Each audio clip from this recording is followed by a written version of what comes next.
Baik, Assalamualaikum warahmatullahi wabarakatuh. Perkenalkan, nama saya Ananda Prilia dengan NIM 0601231005, Prodi Ilmu Perpustakaan, Fakultas Ilmu Sosial.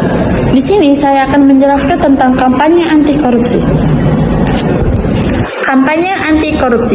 Upaya pemberantasan korupsi tidak dapat hanya dilakukan melalui upaya-upaya penindakan kepada pelaku, namun juga didorong melalui upaya-upaya pencegahan, yaitu perbaikan sistem, membangun integritas dan budaya anti korupsi, serta meningkatkan peran serta masyarakat. Upaya-upaya pencegahan korupsi tersebut dilakukan dengan melibatkan seluruh elemen bangsa sesuai dengan kedudukan dan kapasitas masing-masing. Peran serta elemen bangsa dapat dilakukan dalam berbagai bentuk, misalnya melaporkan dugaan tindak pidana korupsi, memantau layanan publik, melaporkan penerimaan gratifikasi, atau untuk para aparatur sipil negara, membangun sistem dan manajemen anti korupsi, atau melakukan kampanye dan pendidikan anti korupsi. Dalam melakukan pemberantasan korupsi di Indonesia, Komisi Pemberantasan Korupsi atau KPK mengusung strategi yang dikenal dengan nama Trisula. Pemberantasan korupsi. Hal ini sesuai amanat Undang-Undang Nomor 19 Tahun 2019 tentang perubahan kedua atas Undang-Undang Nomor 30 Tahun 2002 tentang Komisi Pemberantasan Tindak Pidana Korupsi pada pasal 6 huruf A, yaitu melakukan tindakan-tindakan pencegahan sehingga tidak terjadi tindak pidana korupsi.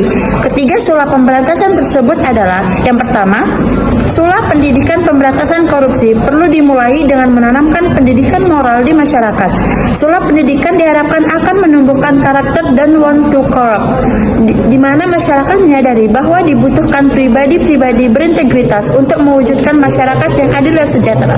Yang kedua, sula pencegahan. Terdapat banyak teori yang mendasari seseorang melakukan korupsi, dan perbuatan korupsi dapat terlaksana apabila tidak disertai dengan sistem pencegahan yang memadai. Sula pencegahan ditujukan agar masyarakat kan corrupt melalui pelaksanaan perbaikan sistem. Dan yang ketiga, sula penindakan. Penindakan adalah bagian dari bentuk penerapan sanksi atas tindak pidana korupsi melalui sinergi dan berbagai pihak. Penegakan hukum bagi para pelaku korupsi dilakukan tanpa pandang bulu. Selain sanksi pidana, para koruptor juga akan mendapatkan sanksi sosial. Dengan demikian, melalui sula penindakan diharapkan agar memunculkan paradigma dan dare not to corrupt di masyarakat. Ketiga sula tersebut mendapatkan dukungan dari masyarakat dalam bentuk peran serta aktif atau public participation dalam mengawasi, melaporkan, dan turut melakukan upaya pendidikan kampanye anti korupsi guna mencegah terjadinya tindak pidana korupsi. Berkaitan dengan hal ini, KPK mengajak pemerintah daerah atau Pemda dan BUMD di seluruh Indonesia untuk bersama-sama melakukan serangkaian kampanye anti korupsi secara masif kepada masyarakat luas guna mengedukasi dan meningkatkan kesadaran masyarakat untuk menghindari korupsi dalam kehidupan sehari-hari. KPK akan melakukan penilaian dan pemberian apresiasi kepada Pemda dan BUMD yang secara aktif turut berpartisipasi dalam melakukan kampanye anti korupsi di seluruh daerah. Demikian penjelasan tentang kampanye anti korupsi saya.